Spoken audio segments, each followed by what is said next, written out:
All right, we're gonna talk about canyons. Yep, we are. Welcome back to the channel. Today we are talking about Canyons 50K. Presented by UTMB. Where are we going? We are going to California. You sound so stoked about that. I just love being in airports. It really gets me going. We love this.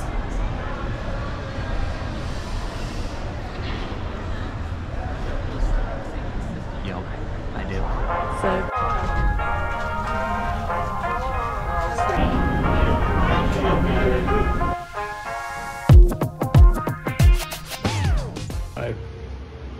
we made it.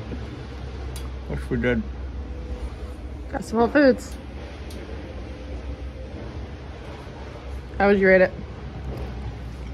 It's not very good cold, if I'm being honest. Just got back to Colorado. Thought it was a good time to talk a little bit over how the weekend went. We are back in the snow, fortunately.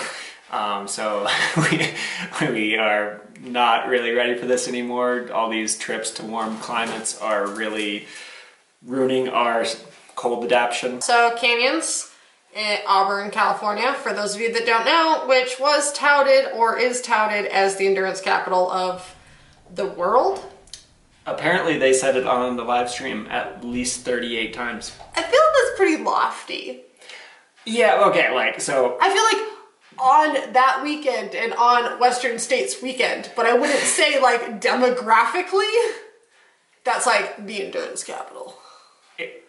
We acknowledge that trail running's a pretty niche sport. If anyone's gonna call endurance capital of the world, it should be like Boulder. A Flagstaff. Cyclists, runners, triathletes, Nordic skiers. So, what were your goals going into Canyons? My goal was to finish, as always, because, I don't know, 50K. For sure. You never know. Like, it's not like Yeah. a 10K where you're like, I can do this. I don't know. I think, like, a 50K trail race is you always have, like, the question of, like, how your stomach's going to do, how your day is going to go. Can you go lay down, Muffins? Muffins, can you go lay down? Go lay down. Go lay down. We'll play later. Sorry. So goal was to finish, but also I really wanted to fight for that winning position. Like, I think a lot of races that I'm going into this year, my goal is to win, not just to be like pack fill. And so that was the goal as well. And then also to actually fuel well and make it have a strong finish. Like, I know you're never going to feel good finishing a 50K, but I think there's a difference between like crossing the line running and crossing the line feeling like you're hobbling and you couldn't go another step. Not saying that I wanted to go another step at the end, but I wanted to feel like I actually mastered a finish of a 50K. For sure. So Makes sense. those are my goals. How about yours? Biggest goal for me was trying to figure out fueling. I mean, if you've been following along, that's kind of my weak point when it comes to all of these races is I am not great at figuring out the right fueling. I think I'm on the right track, and we've been finding things that are working, but I always think it can go better. This one was a little bit weird with fueling because there was no outside assistance. It was just what you carry is with you, or you get like NAC at the aid stations. Yeah. And I haven't trained with NAC, and I'm not going to try that race day. So I was just stuck with what I was carrying, and with it being a California race, I wanted to go as fast as possible, and so I went very light. Yeah, you wore a belt, did a hand bottle. Yep, and that's it. Yeah, just wanted to go quick and fast. Right, so it was kind of an experiment on how that would go.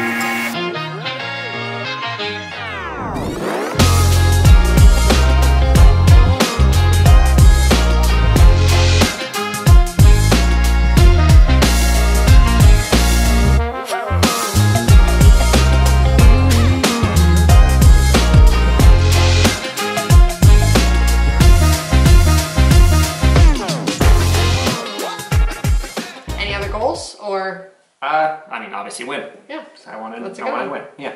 So do you want to talk about kind of like how the race played out and maybe a little bit of backstory on what like the day before looked like for you because it was different and less of an ideal situation. The day before Canyons was a really bad day for your boy Eli here. It was really uneventful for your girl Taver here. So I woke up at like 3 a.m. And I had just a terrible migraine, and when I have that, my stomach is terrible, so I woke up vomiting, and I was not able to take down any calories all day until about, that was about 3 o'clock when I had a Coke? Yeah, you were able to stomach like a Coke, and then I think by 5 p.m. night before the race, Had some soup. some chicken noodle soup, which Yep. you kind of just had the broth and... Hey, it's calories. So, we're good, yeah. We were trying to fight for race weight. Don't do that. That's not a thing. So my day was spent tending to my ailing husband. Yes, and his misfortunes. So when you were up at 3 a.m., I was also up at 3 a.m. Yes, so my loving wife was the real hero of this whole weekend because I was pretty much just out of commission the entire day before the race, and I was just kind of hoping for the best. Honestly, we were going hour by hour on if I was going to start the race. We made the plan. We said, let's take it hour by hour on the day because you were really bad all day. And then we said, okay, let's see like what kind of sleep you get the night before, and then how you wake up feeling, and then do the warm-up. And then if you get through the warm-up and you're like, at least I can run, let's go run. You needed the whole point, the whole goal of this race, like the overarching goal, aside from like our immediate goals, were top 10, got you a UTMB qualifier for 2025. So then you can decide, or we can decide if we want to do OCC or CCC next year, if that's a race that we want to go back to. So we wanted to have that option. And so we figured worst case scenario is you could feel really bad and hopefully get a top 10. And then at least you had it. Whereas if you didn't start the race at all, we would have had to find another race sometime in our schedule, and it just wasn't looking very plausible. Yes. Shout out to Adidas though. They pretty much they I got a text in the morning. It's like, hey, like if you don't want to start, we'll put you on a plane and fly to Transvolcania. Yeah. What an awesome company. Thanks guys. Yeah. I appreciate the support. They're the best. But I didn't want to fly to Transvolcania. I was already at the start line of Canyons. So I felt actually slightly okay. I got in, I was drinking some carb drink all morning. I had a bar in the morning and I felt okay on the warm up. So I was like, all right, let's just see how it goes. And surprisingly, it went pretty well. We got our bottles. Eli's being the shake master. But wondering how to put 600 calories into one of these. It's all in the shaker bottle. Yeah. And using an entire bag of scratch for a single race. Yeah. That is something. Do you want to tell us what you did today? Hold on, I'm counting.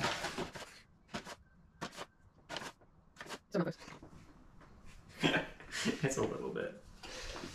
Yeah, well, today I laid in bed all day.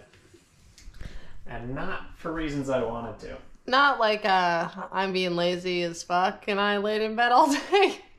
More as of I couldn't get out of bed all day.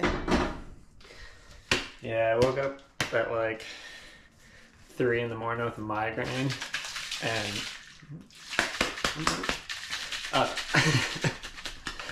woke up at 3 in the morning with a migraine and I did not eat until 5 o'clock tonight. Or drink, really. We're doing great. We are so ready to run 30 miles. Hi. Race morning? I think so. Maybe. We're going to see how the warm-up feels, and we're going to go from there. Nice. That's a good plan of action. Yeah, I think so. Okay. See how it goes. Yeah. I don't think it was good for my body, but it was the running actually went pretty well. It was coming in with a ton of fitness, so It wasn't quite as fast as I was planning on going, but it was... You got the job done? I got the job done, and still eked out a win, just barely. People were coming up on me real hot. Dan Jones was finishing hard. He was coming up on me really hot. If it was another like 3K, I probably would have died, but it's okay. It wasn't. It was a 50K. There we go. How you want to tell how your race played out? Yeah, I think I was really happy with the race. Like, there was a good field of women. Like, I think Danny, incredible runner. Like, she's gotten podium at Mont Blanc Marathon and at OCC. And then Jen, and she was 4th at Worlds last year. So, and plus many other things. But I know that was one of her more respectable results. And so I just want to put my nose in it. And honestly, like, Danny and I were running together at the start and we're like chit-chatting and we're like, oh, it's kind of going on a little slow. And then all of a sudden we hit like 800 meters in and it was like, nope, not going slow anymore. And I feel like it was the most full throttle 50K. Like, I think I averaged 7:30 for that whole day. Like, that's really fast. That's yeah. And so I just kind of like had to run my own race because Jen went out super hard and I looked down at one point and I was running 5:30s and I was like, okay, this feels okay now, but what is it gonna feel like when I hit mile 25, like mile 30? And so I had to dial it back and kind of be like, okay, this is where I need to be. And honestly, it gave me a great day. Like, that was where I was at that day. Like, I couldn't have given any more or any less. I was kind of capped out. Like, there's no point in the race that I was like, oh, if I would have made this move or if I would have fueled more here, it could have made a difference. I just kind of think that's what I had on the day. I was honestly pretty tired waking up and wasn't feeling the most motivated to like get on the start line. No, but like, it's fine. Like, I guess it showed me like when things aren't perfect, because also my stomach was super upset the morning of the race. And I think there's some things that contributed to that were kind of out of my control. And so like being able to show up not really motivated and tired and with a poor stomach the whole day, like I was happy with 3rd. It got the job done. It didn't get the win, but like, I think that's coming. Yeah, okay, but to be fair, like, you got Danny Moreno and Jen Lichter in front of you. Like, those are 2 of the best 50K runners in the world. They're incredible. So, like, it's a very good very good company to be in on that podium. Yeah. And so... And it's improvement from last year. Right. I mean, like, you did Kodiak with Danny last year and she beat you by, like 20 plus minutes. Yeah. Yeah, and then to be within, like, however many minutes. I think it was like 6 or 7 max. I think it was 6. Yeah, to be that close... I'm super stoked with, because I know that was an awesome race for her as well. Yeah, she was super proud of it. Yeah, and so I think that shows a lot of growth, especially for you on that race.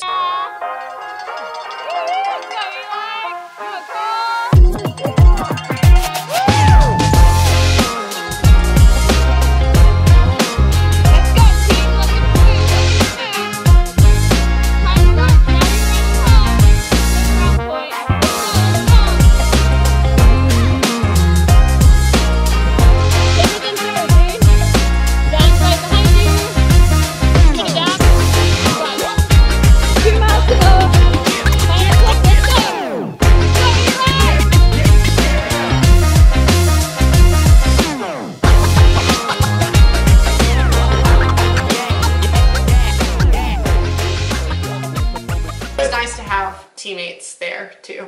Like, you know, racing her, like having other people out and about, like you having Dan Jones, and then having like our support of the people that weren't racing. Like, shout out to Emily Holligood. She was everywhere on the course. Everywhere on that course. It was so impressive. That's what you call local knowledge. No, I call it time travel. I don't know how she perfectly was able to see you guys and time it just right that she was able to see us, but then make it to the next point to see you. Like, it wasn't like we were close. Like, you beat me by like 30 minutes. Like, that's timing. I don't know. I couldn't have been any slower, otherwise I wouldn't have seen her. Yeah, no, I mean, I think my race played out pretty similarly. I'm just like, it was kind of amazing how fast it went out, because it's just like straight downhill for like, I don't know, Almost 4 miles. 4 miles just straight downhill. And then you get a pavement climb. That Yeah. it was a 2, I think it was over a 2 mile pavement climb that then goes right on to like California carpet fast single track. Oh yeah. So I feel like there was no part in that race that you could let up. There was no settling happening. It wasn't like, oh, there's this big climb that you can kind of just like settle into a rhythm. I felt like it was kind of like full throttle all day. Yeah. I will be honest, I did not stick to my race plan. My wife told me that I should very much not be the aggressor of the race. Well, just when you weren't you just like hadn't felt good the day before. But I mean, as soon as race starts, I have this problem with my ego. It's better than everyone else's ego. It's the biggest ego. It's the best ego. It's the biggest ego. Keep telling yourself. No, we just got going, and I was feeling good on that pavement climb, and I saw that I was like kind of gapping a little bit everybody, so I was like, all right, like I don't think I have like a top end here. I think if I'm gonna win this race, I'm just gonna kind of have to push pretty hard all day and hope that I have enough calories on board to make it through. And it was a big question the whole time. I got in quite a bit of calories. I got in like very little water though. I only drank 500 ml of water, which is very bad. Over 3.5 hours. Yeah, over 3.5 hours. And a little under actually, 325. yeah. So that was very bad. And on top of like having like NSAIDs on board from the day before. Your pee at drug testing was not yeah, good. we got the whole podium got drug tested, and I went and peed, and it looked like Coke. It was very bad. Like anything longer, and if I was continuing that, I probably would have got like rhabdo or something. Like that was a dangerous thing to do. That was borderline. That was very borderline. I shouldn't have done that. I should have drank more water, but I just didn't want any water. Yeah, but yeah, overall, really happy with how that worked. Because I mean, I ran with like Cole Watson for a long time, and it was like, there's no way. Like he was running strong. Like he stopped at some aid stations a few times, and then caught back up to me. I was like, oh, he's running way stronger than I am. But when it finally got to, there was a pretty steep downhill right around like mile 22, like, yeah, 23. Yeah. It was steep. And it was steep downhill, and I had moved pretty well down it. And I looked back, and he was gone. I couldn't see him. And then there was a steep climb for like, I don't know, it was only like a mile and a half. And I was like, all right, if I'm going to make space, it's going to be right here, right now. And so I just kind of put the hat on backwards and said, shit got real. Let's see what happens and see if the calories hold out. Yep. Just barely made it.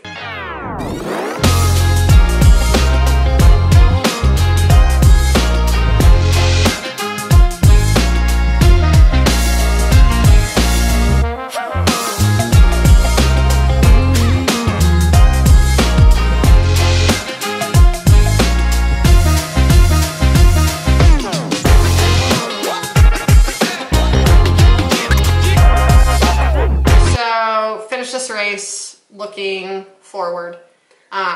Before Desert Rats, we had talked about what our training was like. Right, yeah. So now I guess we have finished Desert Rats, we finished Canyons, we're healthy.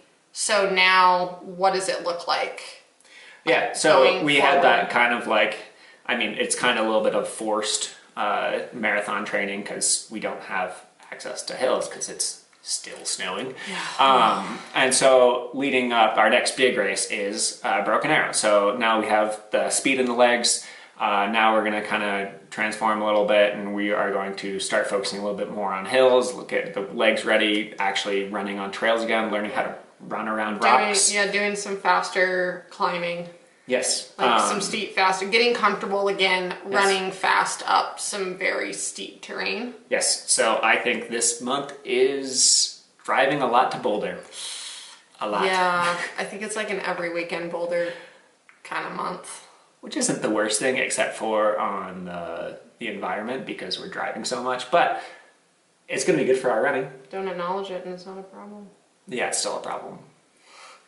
No, but like, because I think our training during the week, like we're getting stuff opening up, but nothing here, we have a snow line. And so if we go too high, we're just going to be post-holing, and like that's not really the goal. Like I think if we were getting ready for a long mountainous race, that would be okay. But because Broken Arrow, we are just doing the VK and the 23K there, that's going to be really, really fast, and it's going to hurt really, really bad. And so we need to get comfortable kind of going, not to that spot, but being comfortable being at that effort over terrain. Right. And so we'll still keep a little of the speed during the week, but we definitely need to then go spend time on some trails, get good at running uphill, get good at running downhill, Yeah. maybe tape some ankles.